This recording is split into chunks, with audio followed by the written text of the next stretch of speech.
नमस्कार दोस्तों, मैं हूं सूरज और आप देख रहे हैं basic knowledge with Suraj Singh. दोस्तों, आज हम आपको बताएंगे भारतीय संविधान की उद्देशिका और उसके प्रस्तावना के बारे में। दोस्तों, इसके पहले के वीडियो में आप देख चुके हैं भारत के संविधान के इतिहास का संक्षिप्त परिचय। दोस्तों, अगर आपने नहीं देखा है तो हमारे वीडियो के प्लेलिस्ट में, भारत के संविधान वाले प्लेलिस्ट में जाकर आप इसके पहले की वीडियो को देख सकते हैं। दोस्तों, आज हम चर्चा करेंगे भारतीय संविधान की प्रस्तावना के बारे में। तो दोस्तों, चलिए शुरू करते हैं।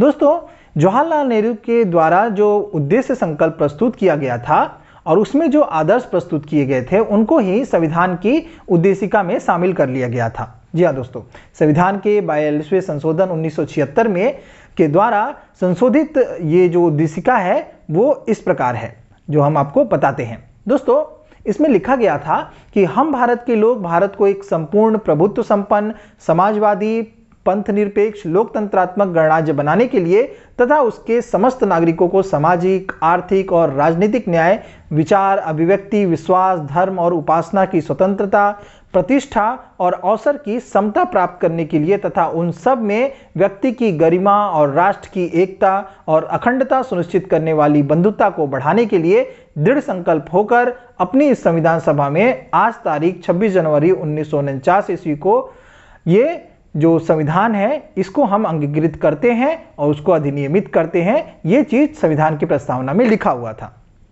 जी हाँ दोस्तों, तो इससे हमें दोस्तों ये प्रस्तावना जो है वो क्या है, वो हमारे संविधान का हृदय है। इसको संविधान का हार्ट भी कहा जाता है। इससे हमारे संविधान का पता चलता है कि संविधान में वो क्या कहना चाहते थे और वो भारत को किस दिशा में लेके जाना चाहते थे। दोस्तों, प्रस्तावना की कुछ मुख्य बातें थी जिसको हम आपको बताते हैं। दोस्तों, संविधान की प्रस्तावना को संविधान की कुंजी भी कहा जाता है, संविधान का हृदय भी कहा जाता है। प्रस्तावना के अनुसार संविधान के अधीन समस्त शक्तियों का केंद्र बिंदु तथा उस समस्त शक्तियों का जो स्रोत था वो भारत के लोग हैं। दोस्तों, संविधान में क्या कहा गया था? संविधान में समस्त शक्तियां, जितनी भी संविधान की शक्तियां थी उनका स्रोत भारत के लोगों को बता दिया गया था कि भारत के लोग ही भारत की शक्ति हैं। दोस्तों, प्रस्तावना में जो लिखा गया शब्द था हम भारत के लोग, इसका बहुत बड़ा अर्थ है। दोस्तों, इस संविधान को अंगीकृत, अनियमित और आत्मर्पित करते हैं, भारतीय लोगों की सर्वोच्च संप्रभुता को उद्घोष करते हैं। दोस्तों, इसमें भारतीय लोगों की संप्रभुता के बारे में कहा गया है। इसको हम अगर डीपली समझेंगे तो इसका बहुत ही गहरा अर्थ है। भारत के प्रत्येक लोग मिलके ही भारत की शक्ति बनते हैं। ये क्या है? ये हमारे संविधान की प्रस्तावना में लिखा हुआ है। दोस्तों, प्रस्तावना को न्यायालय में कभी भी प्रवर्तित नहीं किया जा सकता। दोस्तों, ये बहुत बड़ी बात है कि जैसे हम संविधान में संशोधन करते रहते हैं, संविधान के कितने आर्टिकल्स का संशोधन हो चुका है, लेकिन दोस्तों जो संविधान की प्रस्तावना है, संविधान की जो मूल आत्मा है, उसमें हम कभी भी चेंजिंग नहीं कर सकते हैं। संविधान की जो प्रस्तावना है उसको हम न्यायालय में ले जाकर भी प्रवर्तित नहीं कर सकते।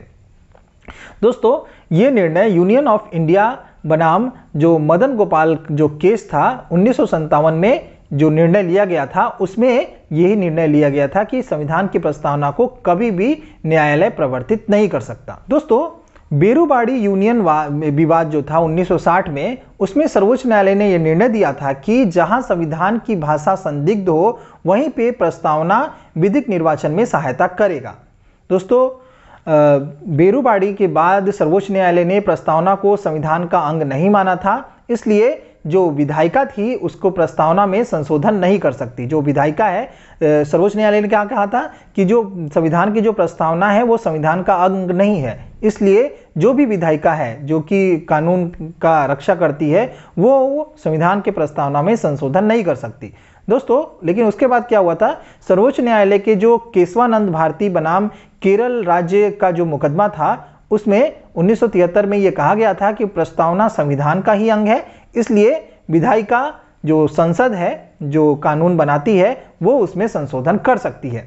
दोस्तों, केशवानंद भारती विवाद जो हुआ था सर्वोच्च न्यायालय में, उसमें संविधान का जो मूल ढांचा का सिद्धांत था, थ्योरी ऑफ बेसिक स्ट्रक्चर दिया गया था, उसमें प्रस्तावना को संविधान का मूल ढांचा माना गया था। मतलब कि प्रस्तावना क्या है? वो संविधान का मूल स्ट्रक्चर है।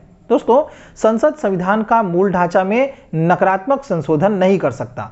दोस्तों, जैसे संसद के पास शक्ति प्राप्त है कि वो संविधान में संशोधन कर सकता है, लेकिन सर्वोच्च न्यायालय ने क्या कहा? सर्वोच्च न्यायालय ने यह कहा की जो संसद है वो संविधान की जो प्रस्तावना है उसकी मूल भावना में चेंजिंग नहीं कर सकती, ठीक है, उसमें नकारात्मक परिवर्तन नहीं कर सकती, यानी कि किसी भी शब्द से छेड़छाड़ नहीं कर सकती। दोस्तों यह स्पष्ट है कि संसद वैसा संशोधन कर सकती है जिसमें कि मूल ढांचा का विस्तार हो या फिर मजबूतीकरण हो। दोस्तों संसद यही कर सकती है कि जो प्रस्तावना में लिखा गया है उन सब चीजों को रखते हुए उनसे आगे का कार्य कर सकती है। मतलब जो भी प्रस्तावना में दिया गया है कि हम भारत के लोग, भारत के संपूर्ण लोग ही भारत के देश की कुंजी है, इन सब में और भी मजबूतीकरण कर सकती है, उसमें निगेटिव चीज नहीं कर सकती कि मतलब कोई बात उसमें से हटा लिया गया, ये काम संसद नहीं कर सकती है। दोस्तों संविधान का जो 42वां संशोधन हुआ था उसमें 42वें संविधान संशोधन अधिनियम 1976 में समाजवादी, पंथ निरपेक्ष और राष्ट्र की अखंडता, ये 3 ऐसे शब्द थे जिनको कि संविधान में जोड़ दिया गया था। जी हाँ दोस्तों, ये बहुत मतलब पॉइंट वाली बात है, इसको आपको याद रखना चाहिए। तो संविधान की प्रस्तावना में हमने जो महत्वपूर्ण पॉइंट्स हैं उस पर चर्चा कर लिया है। तो दोस्तों मिलते हैं आपसे अगले वीडियो में और इसके आगे की जो टॉपिक है उस पर हम बात करेंगे। तो आज इस वीडियो में इतना ही, तब तक के लिए नमस्कार। अगर आप इस चैनल पे नए हैं तो हमारी ये वीडियो को लाइक करिएगा और शेयर करिएगा और ज़्यादा से ज़्यादा सब्सक्राइब करिएगा। नमस्कार।